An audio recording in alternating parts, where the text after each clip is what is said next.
Welcome to the world between worlds, a place simply known as the Junction. Here, spirits are caught in the twilight of existence, awaiting guidance to their final destination. Our journey follows the conductor, a solitary figure bestowed with a solemn duty of guiding those lost souls. Under the watchful gaze of the station master, the conductor navigates the complexities of spirits and their untold stories, helping each find peace before boarding the train for the last stop. Join us in this poignant exploration of memory, loss, and the gentle art of letting go. I should have thought through my intro before having to actually give it. What's a good intro? Shit. We've already hit our first block. Just like the buffering symbol just shows Right. up. Intro loading. What's up, kiddos, stream fam, everyone out there on YouTube? Welcome to my debut Streaming Rainbow actual play. I'm joined today by the wonderful, wonderful Madison. How are you doing, Mads? I'm doing pretty good. Really excited today. Me too. It's going to be good. We're going to make each other cry a lot, hopefully make each other laugh a little bit, and overall have a good time. Yeah, really excited about that. Yeah, we are playing a game today called One Child's Heart. Normally, this game is meant for a very different type of story around exploring traumatized child's past and history and things like that. We're putting a very slight hack on top of it, mostly just changing the setting a little bit. So, to kick us off, the weather in Junction. It's almost always slightly overcast, a heavy fog roaming through the streets in the early morning. Spirits wander here and there, formless voids, blank faces. Not every spirit that exists in Junction is one with enough personality, enough being, enough left to really draw the attention of the conductor or the station master. A lot of them are more like echoes, people that have been but have already passed, but they sort of have these spirits, these representations that go about their daily lives doing this and that. But among those spirits are those that are not quite ready to pass for whatever reason. And it's the conductor's job to help them pass. Our conductor, would you go ahead and introduce yourself, Madison? What does the conductor look like? What are they doing here in this early morning fog? Well, howdy, I'm the conductor. I think I am currently just doing my morning duties, I think, which usually involve organizing the ticket stubs from all the spirits that I've passed. The conductor is a very average looking person. They're nothing quite really interesting about them besides the fact that they look super, super normal. Like exactly how you would picture a conductor to look like in a children's book.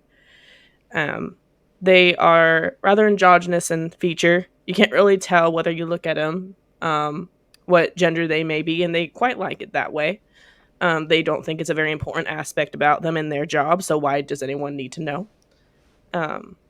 And perhaps the most important thing I would say that you can notice about them is they always have a little crow flying right next to them, or sometimes perched on their shoulder, and that's their familiar Skimble. Yeah.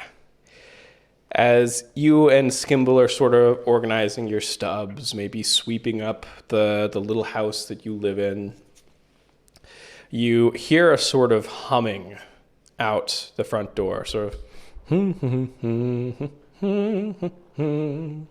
that you recognize is Tomble, your grandfather, who has been in Junction for a little bit and tends to come by every now and again and take care of the garden out in front of your little house that you maybe don't pay as much attention to as you would like, but you think he kind of just used it as an excuse to come and hang out with you, check in on you, things like that. And you hear him sort of humming idly out front as he tends to the overgrown plants. Oh, howdy, Grandpa. How you doing today? Oh, well, hello. I'm doing quite fantastic. It's another lovely day in Junction. How are those ticket stubs? Nothing too crazy to report. I think it's been pretty quiet these days. Seems like most people are ready to pass on that have been coming through. How are those nettles treating you over there? I saw there's some pretty nasty ones. You got some stuck to your pants. Oh, Here, do I like, now? come in and like kind of help him like brush them off. Yeah, and he kind of like does like a 360 circle, and you brush off the nettles and kind of like, oh, well, thank you very much. Oh, I noticed you got a leak there in your window. You want me to come by and fix it later? Oh, well, that'd be nice, Grandpa. I was meaning to get to it, but, work and all. Oh, you're busy. I get it. Always were busy. I remember even as a young, wee kiddo. Always find something to keep yourself busy. Hardly get a second with you. Yep, I always gotta keep on. Don't want to burn the midnight oil, and if I'm able to move around, I should be moving. Yeah, certainly. And as the two of you are talking, you hear a sort of train whistle in the distance. And you know that that's the station master's signal that another spirit has made its way to Junction. One it's their time to pass, but they're not ready yet. You have a few important pieces of equipment as the conductor. You have your lantern that helps guide you to these sort of wayward spirits. You have Skimble, which can also sort of help guide you, but is more like a mouthpiece of the station master, and especially helps you as you're dealing with these spirits. And you have your conductor's whistle, which you can use to sort of summon the train itself, or in these sort of memories that we'll be exploring in a moment. But Tomble doesn't sort of react. You're pretty sure that you're the only one who can hear this whistle. You've never seen another spirit react to it.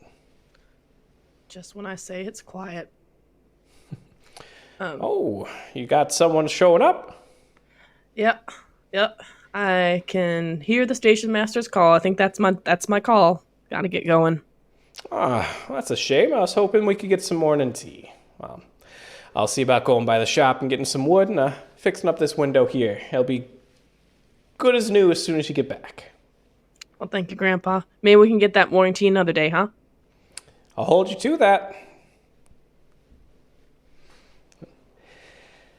I wave and over my shoulder as I kind of do a little whistle to Skimble to follow me as we start heading down towards the railroad station. Yeah. Skimble sort of flies and hovers near you. Skimble being is a skeletal crow here in Junction, and you're not sure how a skeleton can fly. They seem more to like hover. It's like they flap their wings for effect because it's something they're supposed to do, not because it's actually helping them fly. But as they sort of fly here next to you, they turn and look at you. Hey, boss, this one's gonna be a toughie. You gonna be okay? Oh, you know me, Skimble. I'm always all right. Always all right. It's a job, right? It's a job. It's a hell of a job. But You do it well. You gonna be okay? Oh, me? I'm totally fine. I don't know this fella. Do I know this one? Oh, yeah, you know this one real well. Oh, so it's one of those ones today, huh? Yeah. Who? I know the drill. I'm not supposed to know until I get there. I'm not supposed to know until I get there. I get it. As you sort of uncover your lantern and make your way through the foggy city streets, you find yourself in what could at best be called sort of like the party district or nightlife district. There's still like a couple clubs maybe that you hear sort of like a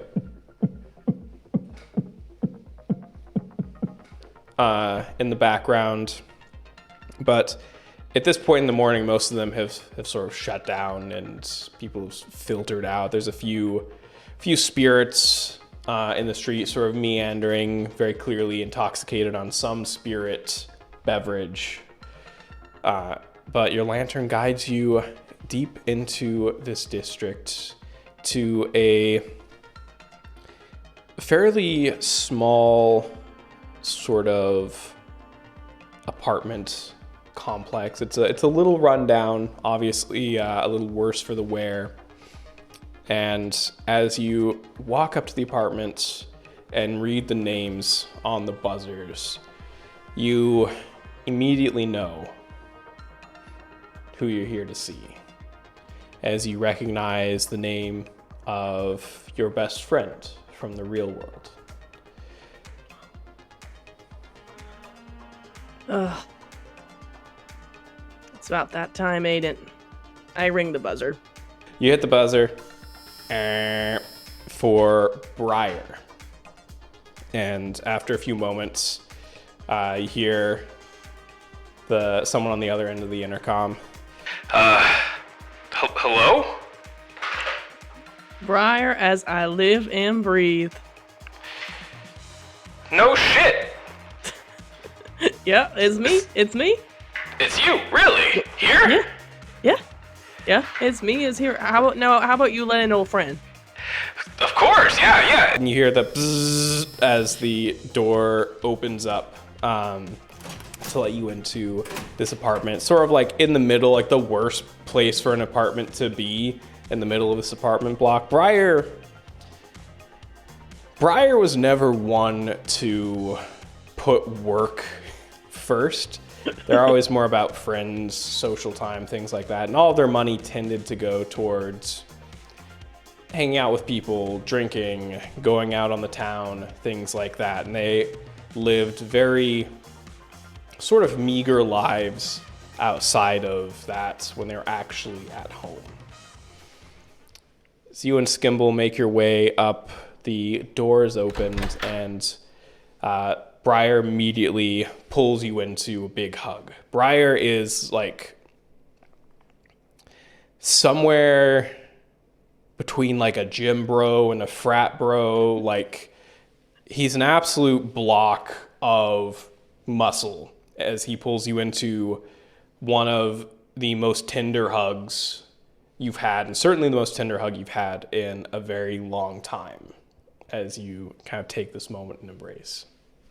I think at first the conductor kind of stiffens a bit because they haven't had that kind of contact in a long time. But then they immediately relax into it and return the hug. Holy shit, I didn't think I'd recognize anyone here. Come on in. You want I got some instant coffee? Oh, you know me, I'm always down for a cup of coffee. Still always down for one.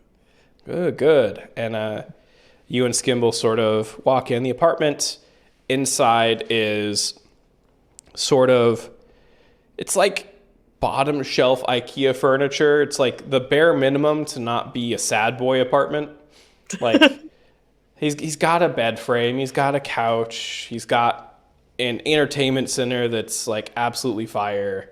But it's all this sort of cookie cutter Scandinavian sort of look to everything. as he makes his way to the kitchen. What's the first thing that draws your eye in this apartment? Paint me a picture. The first thing that draws my eye, I think, is a table that is cluttered with like craft-like supplies, maybe even scrapbook materials. And then the one of Briar's always most prized possessions is a camera, also sitting on that table. Again, Briar was never much for organization, work, anything else like that. So everything's kind of strewn all over the place. There's cut paper cuttings everywhere and maybe some glue that's not quite screwed on the correct way. Yeah. And as you sort of make your way to this messy table, Skimble lands on it and starts sort of like picking up in their beak like these little scraps of paper and like tossing them to the side. And you see the scrapbook. And as you sort of idly make your way through the scrapbook, you see that there's lots of pictures of the two of you, especially in the beginning of the scrapbook. Briar's picked up photography in sort of near the end of school time. You two grew up as neighbors and were the type of companions that you have as a kid where it's like we don't have a lot in common except the fact that we live right next to each other. And like somehow that forms an even stronger bond in the end. And you have this sort of moment of melancholy as you get to a picture that you recognize as the last picture that the two of you took together. That shortly after school, despite many promises to sort of stay together, right, and keep in touch and things like that, it didn't happen. You went your own ways. Your lives took different turns. You made your way to the Temple of the Station Master and found your community there and got very involved, made your way through the ranks very quickly. And you're not sure what Briar did in that time, that you just lost touch. The conductor kind of looks at the picture, taps it a little bit with their finger, thinking about how life just ends up kind of moving you that way. Yeah. I guess Go ahead. I guess this is the last one, wasn't it? That we took together, huh? Briar sort of comes around behind you and puts a cup of coffee next to you. It's in like an actual like glass that he only has one mug, and it's the one he was already using. Mm-hmm. So you get the only other beverage container, which is a sort of like tall glass that he sets next to you. Yeah.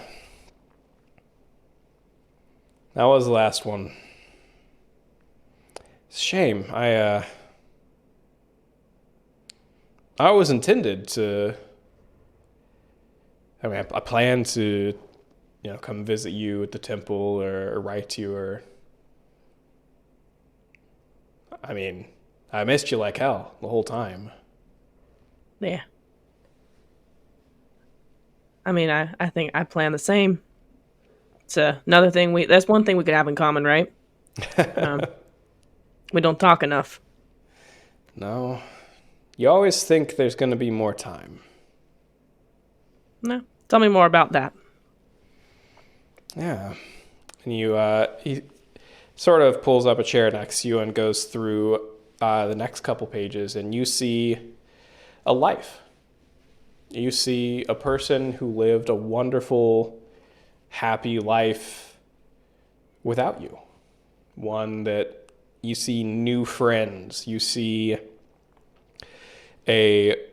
obviously a relationship. Another sort of young man that Briar has several pictures of the two of them together. You see like on the beach. You see the goofy like picture with like chopsticks walrus, right? You see this like a full life of someone that you knew and were really close to that you just weren't a part of anymore. It's just, you get busy, and to be honest, it takes a lot of money to travel to the temple. And well, Jonathan and I were struggling to make ends meet at the best of times and trying to find a little bit of extra money to make that trip. I guess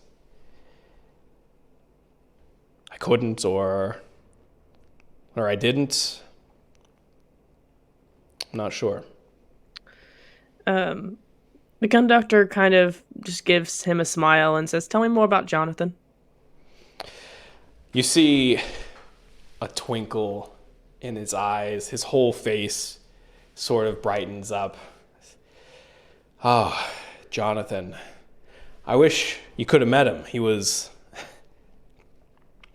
light of my life. He was a model, and not like one of those big models that is on the cover of every magazine, but more of an inspiring model. He picked up gigs now and again. I put out an ad in the newspaper. I wanted to get better at photographing people, right?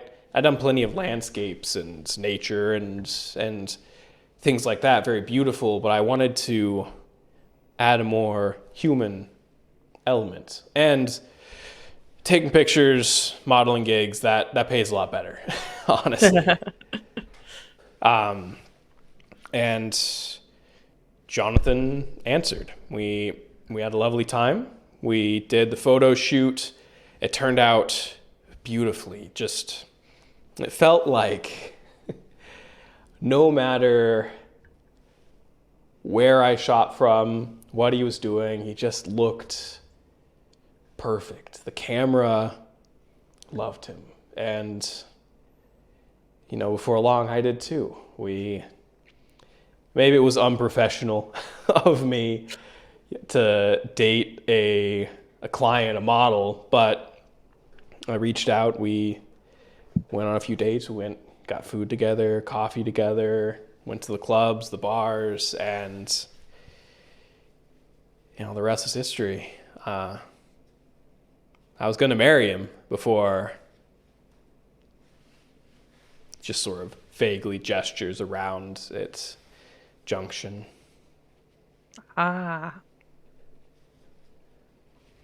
So, I see. He proposed, actually. And, you see he flips the book a few pages, and you see photographs that are lower quality, obviously not taken by Briar, but of Jonathan on one knee with a very modest sort of ring. And you see that the ring is taped in with a little bit of twine just under that picture. It was an heirloom ring. It belonged to his mom and just barely fit my ring finger. I wasn't expecting a ring. I mean, I would have been happy with this piece of twine, right? Yeah. As the two of you are sort of reminiscing, you feel Skimble sort of butt his head against your arm. I think it's time, boss. You ready? Yeah. Hey, Briar. Yeah. It's you seem to have had, you always were the life of the party, and you've always just brought so much life and joy to every situation. It makes me happy to see that you've done that here. You had a love, you had a full life. You sometimes we feel like that life is not as full as we want it to be. And even when we've had a lot of it, it just never feels like enough time. Do you think you understand what I'm saying? Yeah. I think I do. And you feel your conductor's whistle start to sort of warm up. So I thought, and like I said, you always think that there will be more time. And Skimble hops forward in that little bird hop that they do and pulls the scrapbook over to one of the really early pages, maybe the second or third page. And as your whistle warms up, Skimble touches his beak to a picture of the most ramshackle treehouse that ever did exist. And as that picture is touched, the fog thickens around you, Briar, and Skimble, and you find yourself, as it clears, in your childhood secret hideout. You are standing by the door. You have to sort of bend down a little bit to fit into this treehouse that your grandfather, Tomble, had made for you and Briar. Two of you are sort of like on your stomachs, legs kicked up in the air as you're drawing whatever. And as you sort of look around this hideout, I want you to paint me another picture. What catches the conductor's eye?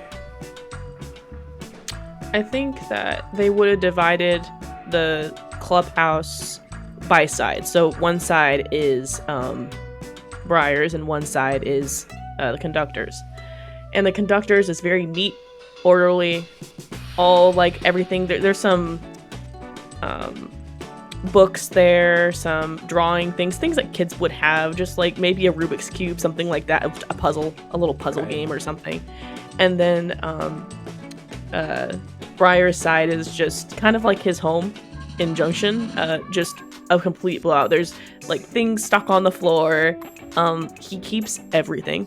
Every little like picture people drew him, anything that like ticket stubs, things like that, they're all just kind of stuffed into random areas. And that's kind of just what just plastered, almost like wallpaper of the various like pieces of art the two of you have done. Yes. And I think also the conductor sees their book of big plans. That is also kind of like that's actually what they're laying on their stomach looking over. Yeah. And I think Briar's like excitedly pointing at the conductor, who's kind of like hesitant about whatever is going to happen. Yeah. And Briar sort of adult Briar here next to you sort of laughs.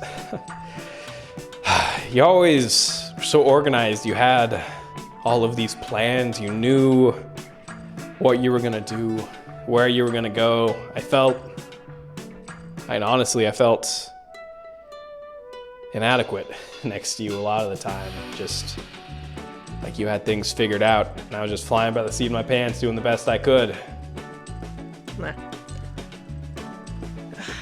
I think that, in a way, I used those things, feeling like I knew where I wanted to go, Briar, as a way to show I didn't know what I wanted to do. I think it's just two sides of the same coin, where you feel like that you don't know what to do, so you just do a little bit of everything, like you over there. And then I didn't know what I wanted to do, or I didn't give myself time to think about anything else that I wanted to do.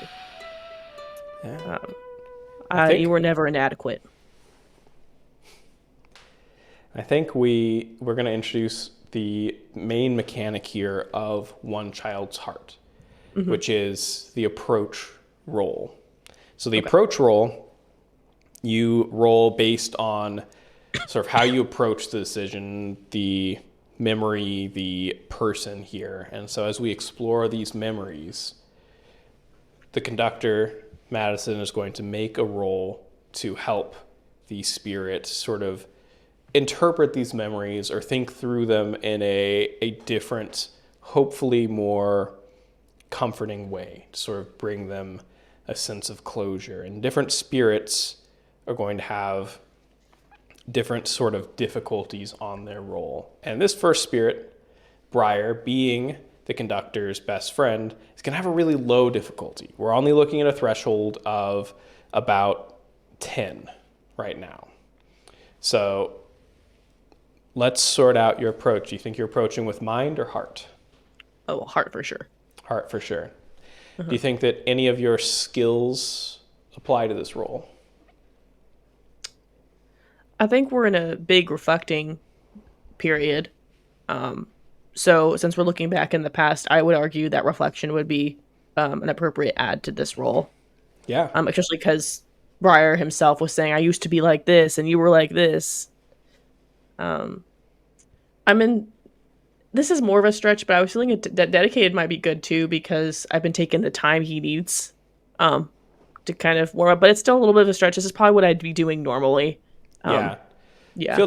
I feel decades a little bit of a stretch, but I will give you reflecting. So that's going to be 4d6 that you're going to roll, and you're trying to beat a 10. Okay. 1, 2, 3. 16. Easy. Yeah. So on a success, the spirit sort of gains some trust, opens up to you a little bit more, and in this sort of hack on top of One Child's Heart, you bring them a little bit more closure, right? And Briar sort of looks at you, sort of tilts his head. What do you mean? You had the plan, you followed through on them. You went to the temple. You did all the things you said you were going to do. Yeah. I did, didn't I? Everything right down to the accounts of the books. Everything lined up like one of those lists I was always making us to organize the clubhouse. But I never found someone. I never I made some friends, but they were all sort of circumstance. I never reached back out to some people maybe I loved a lot. I look over at Briar. He has a sort of like contemplative look on his face. Now, Briar, I've made my peace with a lot of things about me and my life. Not saying this for a pity party. But I've learned in this thing we call life, and this thing even we call moving on from it. Regret's normal. You're going to want to do more. You're going to get there. You're going to look at where you have to go. Before you have to take that step, you can't take back. And you're going to want to take another one in the other direction. Sometimes you just can't know until you know. And it's normal. It's normal. I didn't realize that you felt like that. I mean, if I had known you were lonely, I would have reached out, of course. I was many things, but thankfully lonely wasn't one of them. I met wonderful people. I met Jonathan. I tried so many new things. It was a meager but fulfilling life. I guess what you say is right. Regret is normal. I wish with my whole heart we could have stayed in touch. I wish. There's so many things I feel like I left behind, like I was running away from.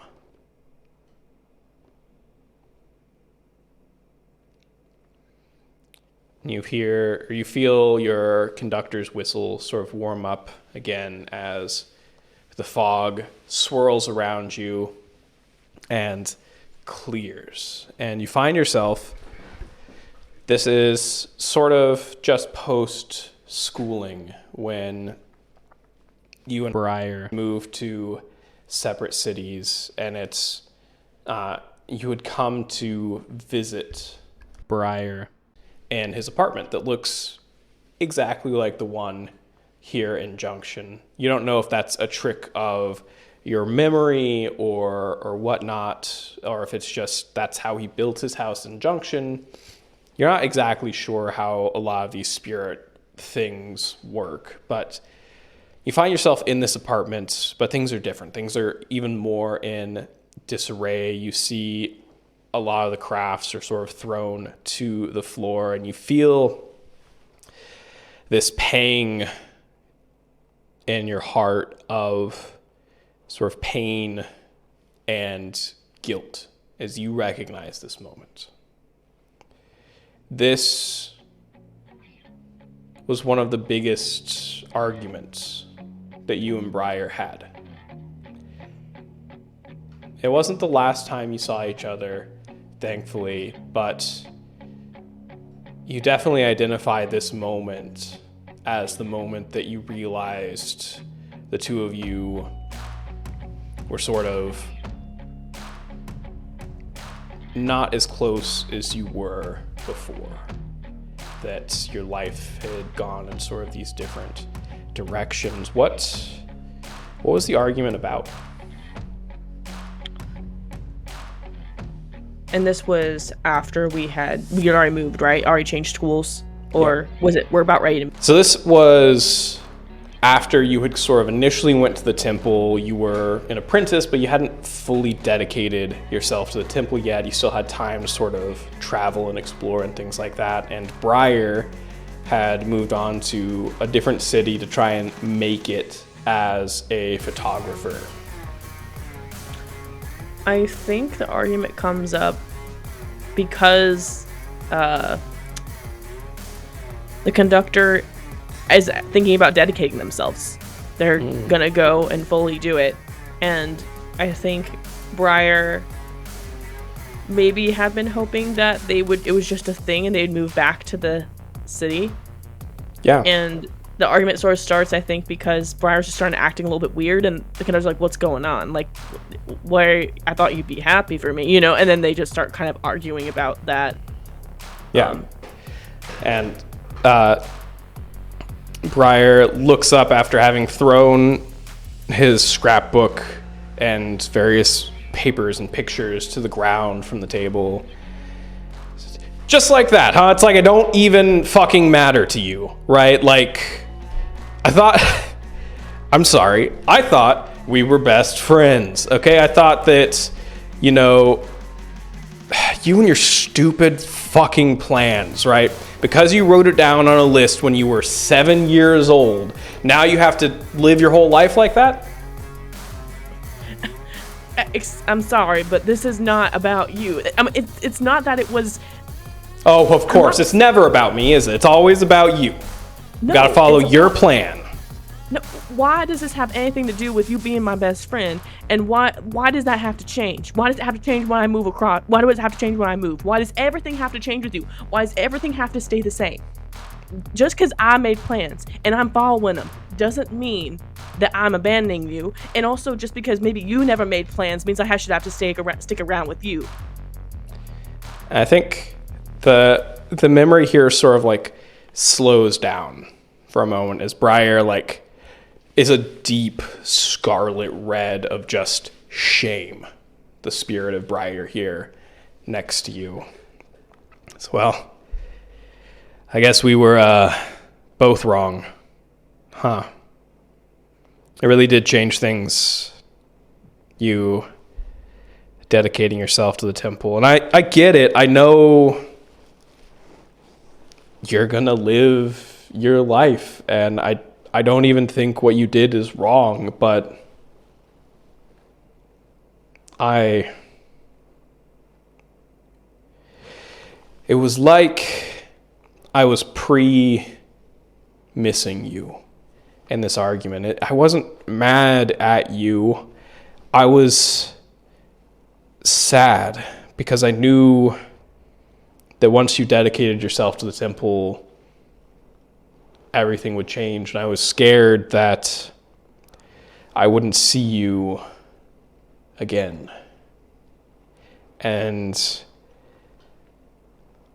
I guess that showed itself as anger.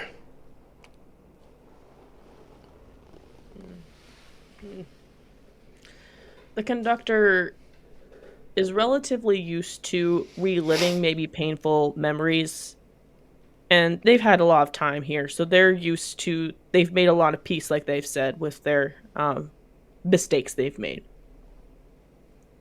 But their eyes are still a little bit moist here. And they look over at Briar.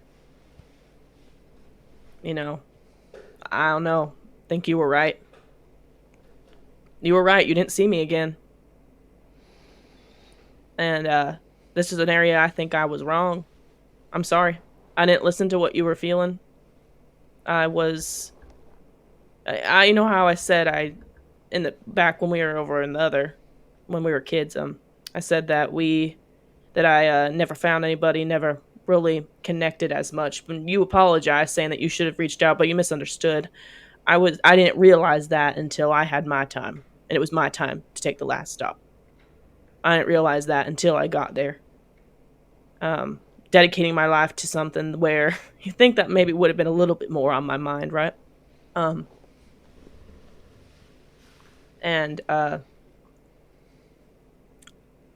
I wish in this case, well, I don't like the word wish, really. I think, it's just something I've learned in my time here. I don't like that word.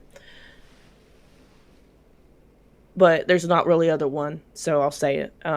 I wish that I would have heard you a little bit more and seen past the anger you were feeling to see that you were just scared.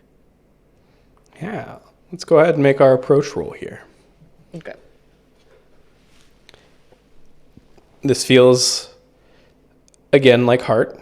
Uh-huh. Feels like reflection again. Yeah. Mm-hmm. And this one, like I said, Briar is an easy spirit. Yeah. Each roll is at a -1 difficulty Okay. from the previous one. So you only have to hit a 9 here. Okay. 12. There we go. Yeah. Briar sort of nods again. That's the stupid thing about arguments, right? If I had spent less time talking and more time listening, and maybe if you had done the same, right? It could have been a discussion instead of an argument. We could have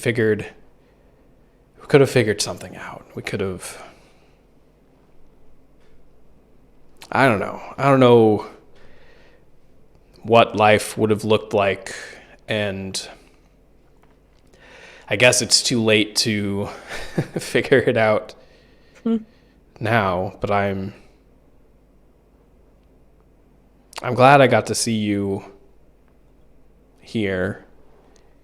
And now, before the end, before the real end. And instead of arguing with you, I guess I can just be... I'm scared. Yep. I'm scared of the last stop. I'm scared that I didn't do what I wanted to do. I didn't reach out. I didn't get married. I didn't make it as a photographer. I feel like I just sort of ambled along, doing my best, always assuming I'd have more time, and that with enough time, things would get better, and I'd do all the things I had sort of promised myself I would. And I don't know, I was hoping maybe in Junction I would have that chance again, that another chance to make something of myself, right? There are long-living spirits in the spirit world, people that stick around, people that make a name for themselves even after they passed on, right? I thought maybe I could be one of those people, one of those spirits, I don't know what I'm saying.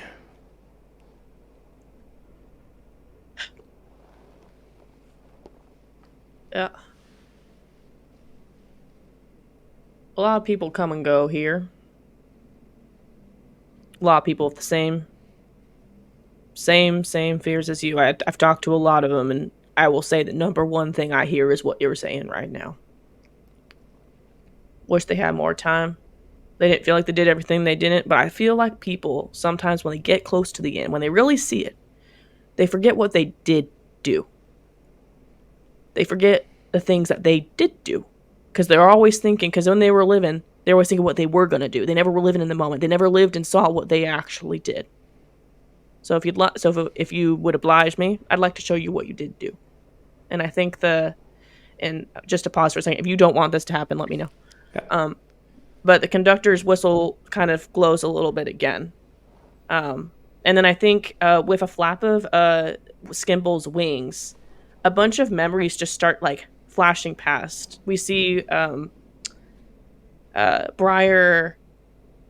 He actually was really, really generous and would donate lots of time at a local kids' home, and shows him like kind of him and Jonathan putting on a play for the kids and making them laugh, and doing that. It shows his favorite date that he ever had with Jonathan.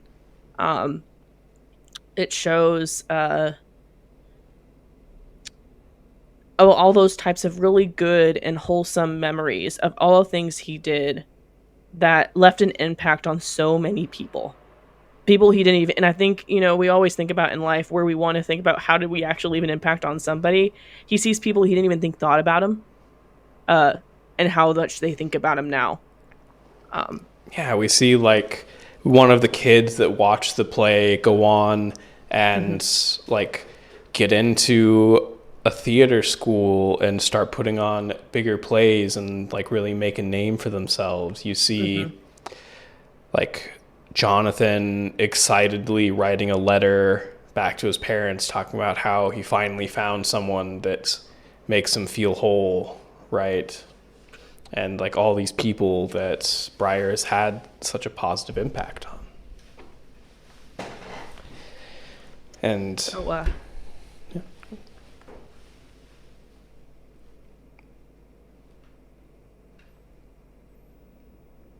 Go ahead. Please, I always like to show people this, if they're having a little bit of worry that they didn't do enough while they were there.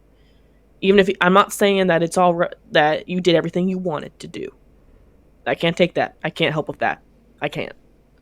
And I'm sorry, I can't. It's just not how it works, not how the cards are dealt. but I do wish people would see a little bit more. I don't like that word wish. You've made me say it twice now. I don't like that word wish, but I do wish, and it's something I try and show people a little bit more of what they did do. You still did a lot. Even if you didn't have as much time as you wanted, you still did things. You still made an impact. You still had a life. You still had fun. You still cried. You still laughed. You still loved. And at the end of the day, that's all it is. Yeah. I mean, I guess you're right. It's not as though I didn't do anything. It's not even as though I didn't do enough. Like you said, you always just wish you did more. Yep. And as this sort of reel of memories comes to an end, your whistle once again warms up, but to a higher level of heat, almost burning through your conductor's outfit, through your tie, through your layers of clothes. And we open up in a train. This is not a memory that's familiar to you. But you see Briar immediately grimace. And it's sort of the coach seat of the train. There's only a few people in it. You see there's Briar and a couple other people. And the strange sort of way that you experience these memories rushing past the windows is not sort of like the meadows or fields or whatnot that you expect, but it's more like a field of stars and these sort of bright lights, almost like an aurora borealis, sort of moving along the train. And you see Briar is there, sort of like in his lap as best as he can. He's going through his scrapbook, and he's got a few other pictures, and you see that he drops the scrapbook and it sort of falls open to that second page. You see he picks it up and he looks down at the picture of the two of you in this old, worn out secret hideout. And you see him sort of smile a melancholy smile as he starts going through and looking at these old pictures of the two of you. And you see him sort of look up suddenly in shock as you hear a screeching, grinding sound. You hear the sound of metal rending. You hear a loud bang, and everything goes black. It's you, Skimble, and the spirit of Briar here in this void, surrounded by starlight and solar flares. Never do quite get used to it. Watching how people go. The conductor kind of sniffs, looking around at the scenery around them. Yeah. It's always different how you don't always get this memory. Mm-hmm. You don't always know how people pass or see this sort of how they picture the afterlife. But when you do, it's always different, mm-hmm. right? Sometimes it's an endless meadow of green. Sometimes it's a tree that stretches up impossibly high into the sky. Sometimes it's a simple fishing boat on a little lake, a couple fishing rods leaned over the side. Sometimes It's starlight. Briar sort of nods. I don't know if it was a mercy, how quick it was. I know some people, it's agony. I was afraid that, my mom had dementia. I was afraid it would be something similar for me, that I'd get it from her and slowly lose my faculties, but at least it happened when I was young and beautiful.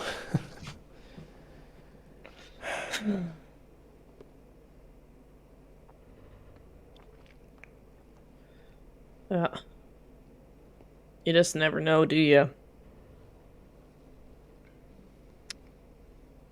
It's never the thing you think it's going to be either. Never. No.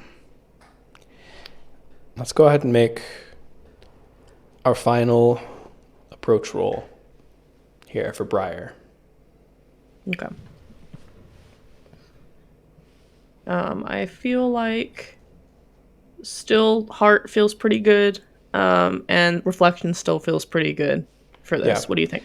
Okay. Yeah, I think reflection is going to feel right for a lot of these. Yeah. But that's kind of the intention as you're rolling. The one child's heart in the rules is, it tells you to pick whichever approach you think feels right for your character, and that you should have at least one skill applied to every roll. So in the system, unless you're doing something really out of character, you're going to be rolling 4 or 5 dice every time. You're going to be applying one skill and rolling with your higher approach. So this sort of almost repetitive nature makes sense. And it mirrors a lot, I feel, of what actual therapy is like as well. So. Got a 15. 15. That is more than enough. Briar sort of pulls you into another hug, and you feel his massive frat bro sort of chest and frame sort of heave as he begins sort of quietly sobbing, your conductor's outfit absorbing the tears and the snot and all of the gross things that come with that sort of moment, but it just sort of embraces you. I'm so sorry. I'm sorry for everything. I'm sorry for fighting. I'm sorry that I didn't reach out. I'm sorry I didn't apologize in that moment. I'm sorry that by the time I realized that I should, that it was too late, that I was planning on reaching out as soon as I got back. Just seeing those memories in that scrapbook, I knew that I could reach out. I'm sorry I didn't. And I hope you had a wonderful life. I hope you got everything you wanted. I hope Jonathan is able to love again, to find someone new. I hope my scrapbook made it through the crash. Give someone else hope. And I'm so sorry. Jesus, Briar. The conductor,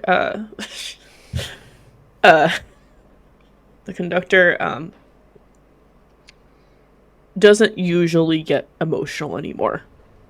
They didn't do this for a long time. But they feel that familiar feeling of your eyes getting moist and the sensation of tears going down their face, which is almost an alien sensation to them now. And they're almost surprised by the feeling of it. But they let the feeling go. They let the feeling pass. And as they kind of withdraw from the hug, they extend a hand out to Briar and say, "You remember that handshake we used to do as kids?" Briar sort of chuckles and sort of like tries to compose themselves in the way that like guys do when they're like have obviously been like crying and an absolute wreck, but they're like, oh, I don't want anyone to know. Their eyes puffy red, like snot, like, but tries to still like compose himself, and yeah, reaches out his hand, and it's such a natural feeling, this sort of secret handshake that you haven't done in decades, probably. It just comes like second nature. And as the handshake finishes and Briar's hand lingers in yours for a moment, sort of heaves a deep sigh.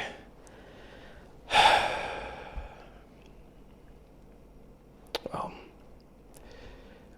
there's no point putting it off, is it, bestie? As he withdraws his hand, you see his ticket to the last stop. The conductor takes out their hole puncher and punches a hole. Yeah. And everything once again fades, not to fog this time, but to a sort of a golden light, almost like a sunset. And you hear the whistle of the line, the train that runs through Junction.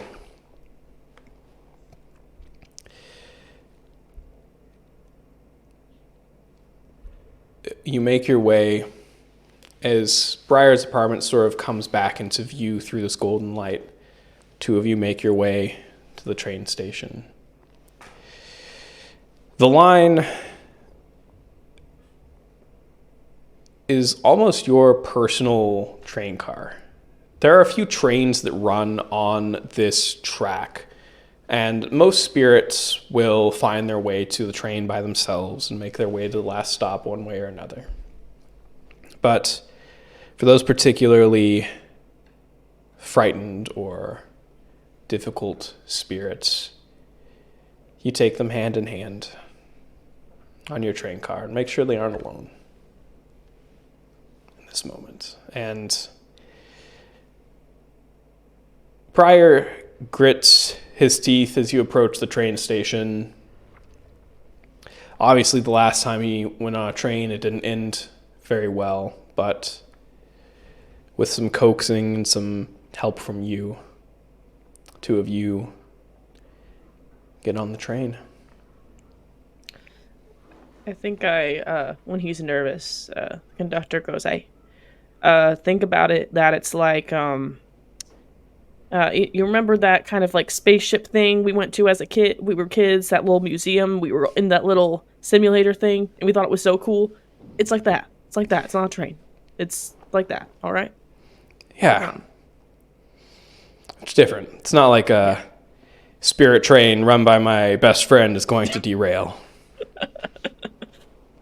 Nothing like that. Not at all. And the two of you get on the train. And these final moments, how is the conductor feeling? What do you say to Briar?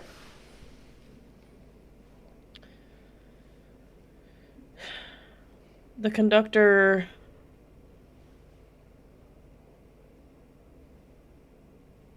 is feeling sad. They're experiencing their own regret, which they know is normal. They tell it to everyone. They're realizing the things they tell to people doesn't make it better, which they know. They understand that.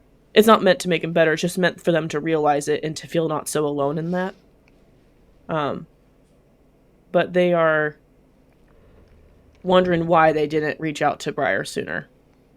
Why they were so focused on something that the thing they were even focused on, the being a clergy person of the stagecoach, no, Station station master. matcher. There we go. It wasn't. That literally is about passing on and thinking of that and being cognizant of it. They seem to have done so little with remembering that, but they pause at this and they realize they're wasting time again. They're wasting those final moments with their friend by wondering what they should have done. And so they look over at Briar and start talking, catching up, telling Briar what they did. So I think the happiest thing I think I did was something I want to tell you about, so I'm happy I got a chance to. I ended up being the person that would take photos for the clergy. No way. And I used a lot of the things that you taught me, the silly things I thought I'd never use, but they needed somebody to be able to take photos, and so I kind of ended up being that for my group and for my friends, and every time I snapped a photo, I did think of you. And I definitely never got to your skill level, mind you. My hand isn't as steady as yours. Never was. Well, it wasn't always that steady. It wasn't until you and your grandpa bought me my first camera that I worked towards that steady hand. I'm glad you got to tell me that too. And I'm glad we got this time. I don't know what it would be like if someone else was the conductor, but I'm so glad it was you.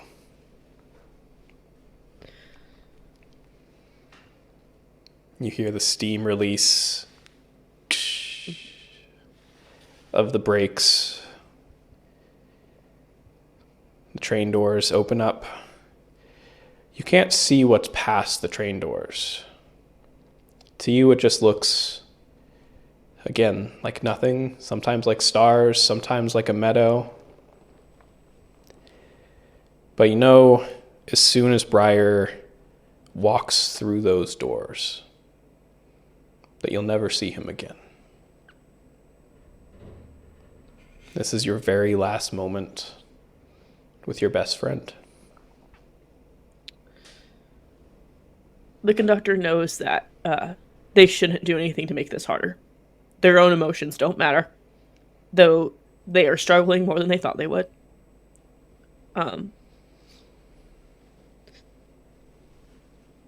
So they give Briar a smile, and as they are standing at the little stairs to go down, they initiate that soft, warm hug that Briar gave. And that's actually something that would be surprising to Briar.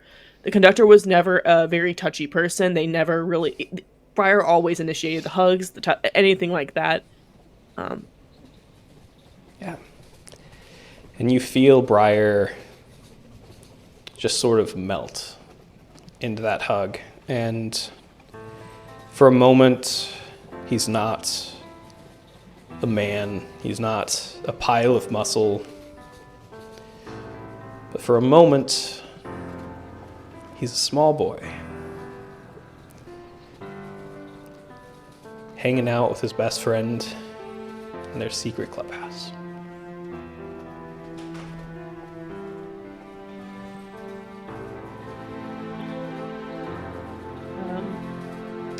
The conductor pulls away after a moment. And then gives him a nod and tells him the time with you when I was a boy, I'm a kid, was some of the happiest times of my life. Thank you. Thank you for the friendship. Thank you for the friendship, for everything. Yeah. And he Goodbye, steps Briar. through the door. Goodbye, Bastion.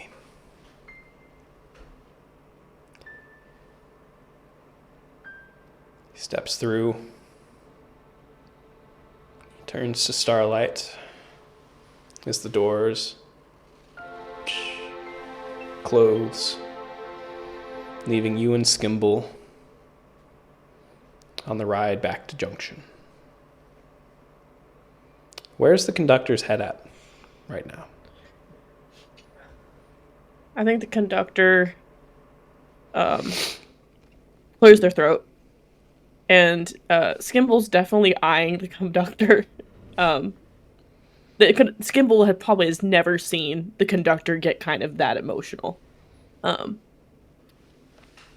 And they're definitely doing the thing of like people, like when old people kind of like are, yeah. That's what the conductor's doing right now. A lot of excessive throat clearing, and their head is going, for some reason it went back to their grandpa. How their grandpa keeps on wanting to have tea with them. And they keep on putting it off and putting it off. And so, as they're on this train, they make a point that tomorrow morning they will, or even when they get home, if their grandpa's still there, they'll invite him to stay for dinner. Yeah. Train brings you back to Junction. You walk through the faceless streets of this metropolis, back to your little corner of it. And you see the window repaired. Tomble isn't like an incredible handyman. He's one of those old school handymen that like gets the job done. But it's not necessarily beautiful. He doesn't make it match with the other windows or anything, but sure as hell, there's no more leak anymore. You see your garden well pruned, ready for the spring. As you make your way inside, you head up to your attic. Your attic that has all the keepsakes that the conductor is supposed to keep. These sort of final memories. What keepsake of Briar's to bring with you to the attic? I think he has the Briar gave the conductor, or the case that they have is the first camera that Tomble and the conductor got for Briar. Yeah. It's an old school camera. Not a very good one either. As you go and you set it amongst your collection. And you notice as you set it down, sort of right next to it, is a letter. Well, it was going to be a letter that you had written the first sentence of countless times. You see the eraser marks below it. And at this point, aside from the eraser marks and the scratches, is just the first top line of my dearest Briar.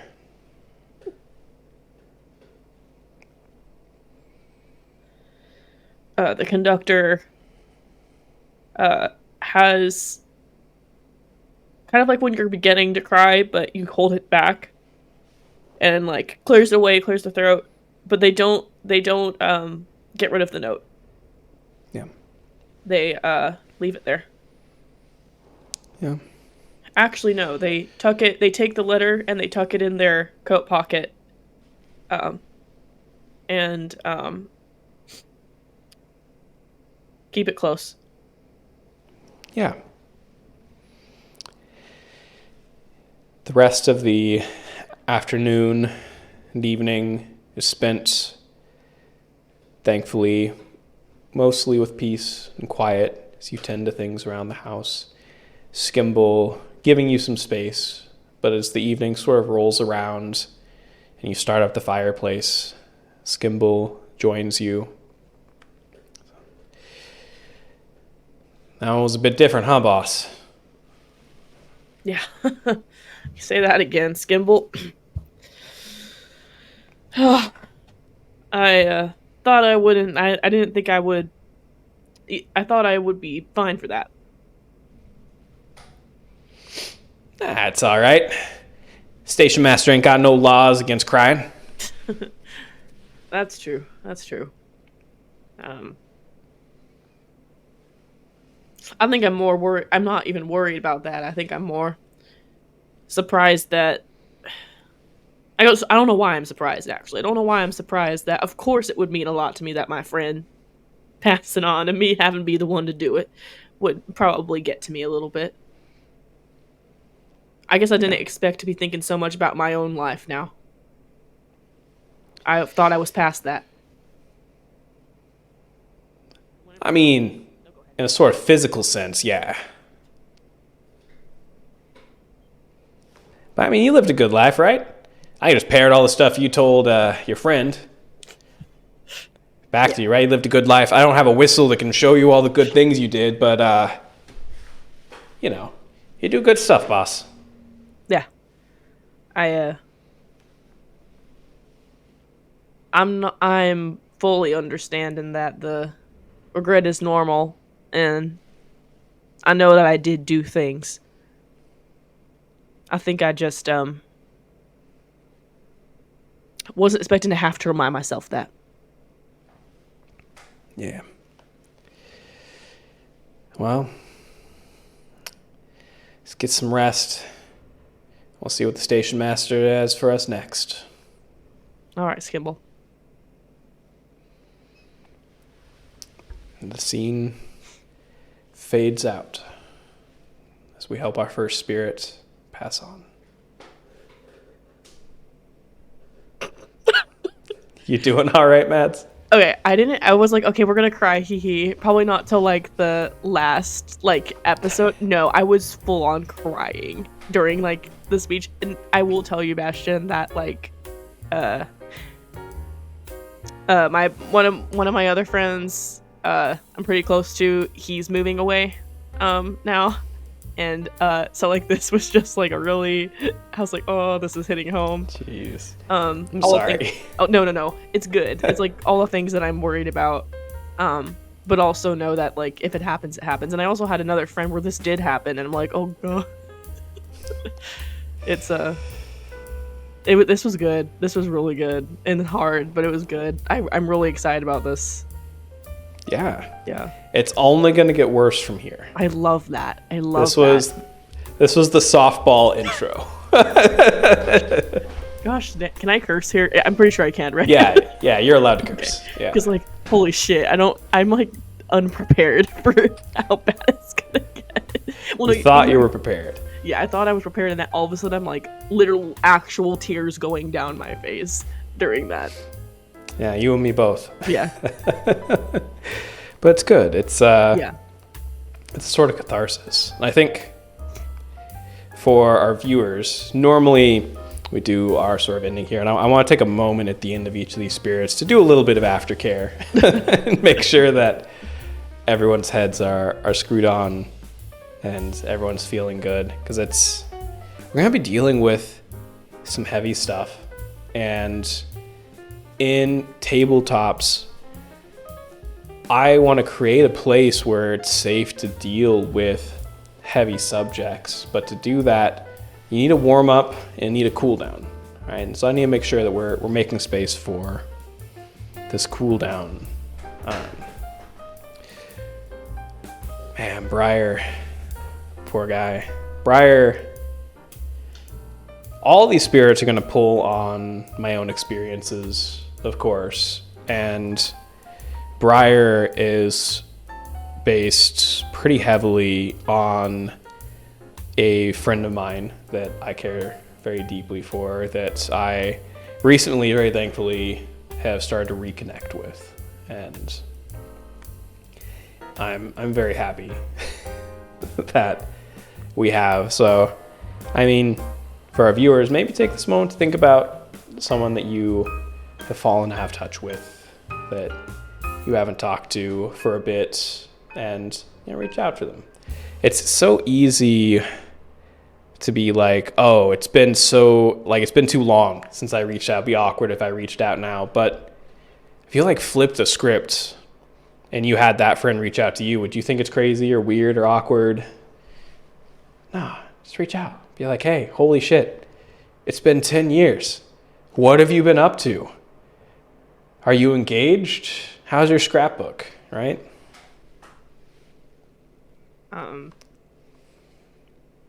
Yeah, it definitely, this made me think of some people that I could reach back out to, for sure. Yeah. And I love that. I love what you said, that you want to make this game, this hobby, which is wonderful, provides us a fun pastime, but a place where you can also move through some really hard things, or remind yourself of what's important too. I think, for me, that the tabletop RPG world has always been a place where I kind of have processed a lot of things, including my gender identity. And so it's such a treat to be able to do that with you, to kind of go through and do this with you, with all these different themes and such. So thank you so much for asking me to be a part of it. Yeah, thank you. I wouldn't do it with anyone else. Actually, almost literally, it's to have a space where we can explore this depth of emotion.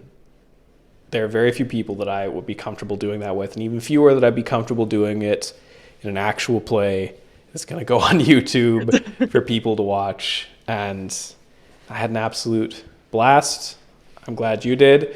And I hope our viewers did as well. Stream fam, kiddos, if you enjoyed this, please subscribe, comment. What do you think? What do you think of this show? You want more of it? Do you want more of this type of role play? Do you want less of it? Let us know down in the comments below. Make sure to get in the Discord. That will be linked in the description. Come hang out with us. It's a lovely Discord full of lovely people. And we pull a lot of our roleplay folks from that Discord. So if you're interested in doing actual play, make sure you hop in there. Let us know, yeah? I had an absolute blast. I love your faces. And I can't wait to see y'all on our next episode. Until then, have a wonderful time. And remember what's important. See ya.